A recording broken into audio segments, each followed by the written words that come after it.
Who do we have the pleasure of speaking with this morning? Betty Shorter.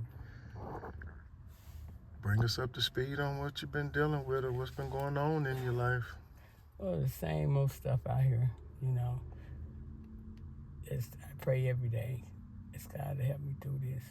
What's the same old stuff that you should be getting tired of? Using drugs, jumping in and out of cars, taking a risk of my life. I want to ask you something, Miss Betty, like going back, kind of rewinding a little bit to the beginning. What gave you the courage to start getting in and out of cars? Because that can't be easy, and it can't be a good feel. It's like, what gave you the courage to start doing that? Like, to where you was like, man, screw it, I'm gonna do it like this.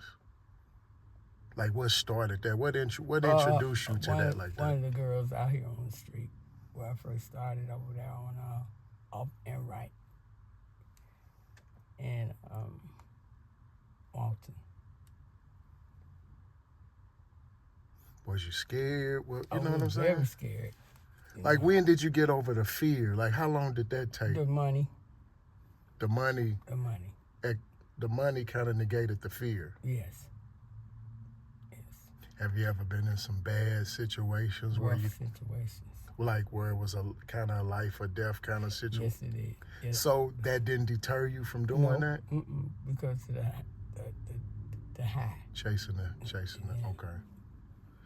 So getting in and out of cars, you're getting tired of that. You're getting tired of using. So when do we put forth a plan to kind of do something different? Or is that easier said than done? That's easier said than done. What else you been dealing with, Miss Betty? How your kids? How your grandkids? Fine. My son came down on me the other day, my oldest child. Said, your mom and your sister's looking for you. I said, okay. I'll be home, and they ain't been home yet, and that was Monday. Why you won't go check in with them? Chasing the high. So basically, you kind of put the streets before your loved ones, and they worried about you. Well, the high come with the streets, right? High come with, yeah. Basically, yeah. So when you gonna get tired of hiding from them? And I hope soon. How do it make you feel when you gotta hide? Bad. Ain't nothing good in it. None of it. So why continue?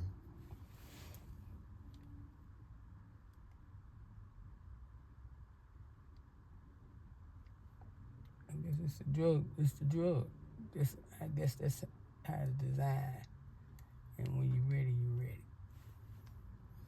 But, man, what's going to make you ready? So, what else have you been going through and dealing with?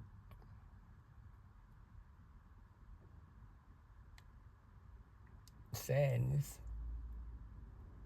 Disappointment.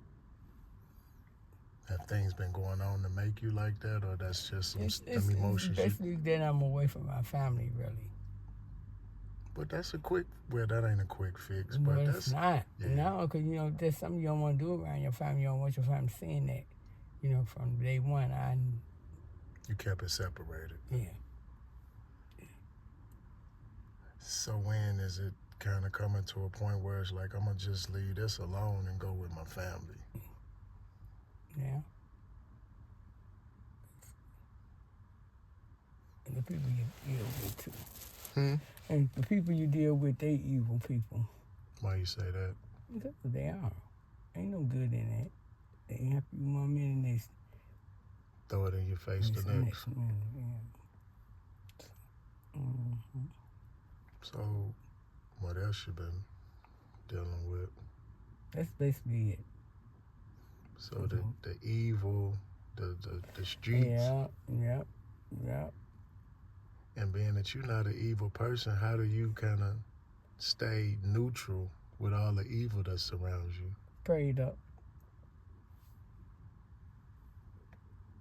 I can't say it no other way. Do you also pray to be delivered from this addiction? Yes.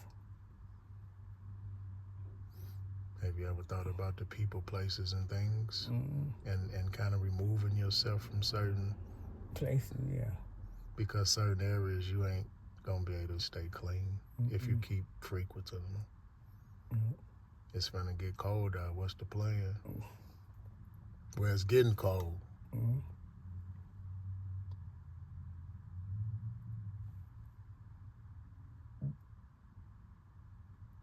Basically getting away. So, Have you ever thought about going back to Chicago, or is that even an option? it's not an option. You know, and I really want to get away, but I'm like, you know, my family, you know. But shit, I'm hurting them more just doing what I'm doing.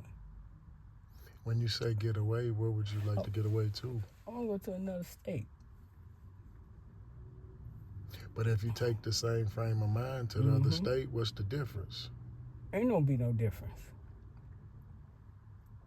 You know?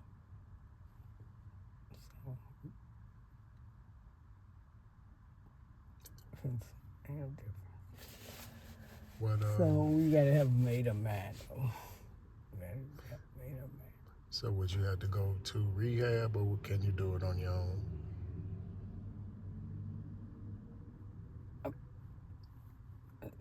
It's a hard answer to question. That's a hard question to answer right now. You know? Have you ever tried to I've get been in clean? rehab plenty of times. What was the thing that didn't make you stay with it? Was it the same thing, or was it different situations each time? I stayed with it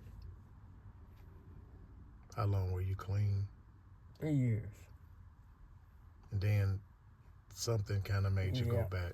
A A death. relationship. Okay, relationship. Mm-hmm. What would you tell anybody that's thinking about addiction or thinking about substances in the streets and thinking that it's just a cakewalk? What It's kind not. of advice could you give them to? Don't do it. Don't try it. You know? Never try one. There's too many, 1,000, never know. It's just simple as that. Because you know everybody had a mindset that it ain't going to happen to them. It will. Once you keep putting your hand in that fire, you're going to burn. If it's any knowledge, wisdom, advice you want to leave us with, Miss Betty, on the close out, now's the time. We appreciate you taking time out with us. Well, I would tell you don't dib and dab in no drugs. Don't be a follower. Just lead your own path. Because if you try drugs or alcohol, you're going to eventually fall. If you keep dipping and dabbing in it. We wish you the best, Miss Betty. We want the best for you, and we appreciate you taking time out with us, and thank you.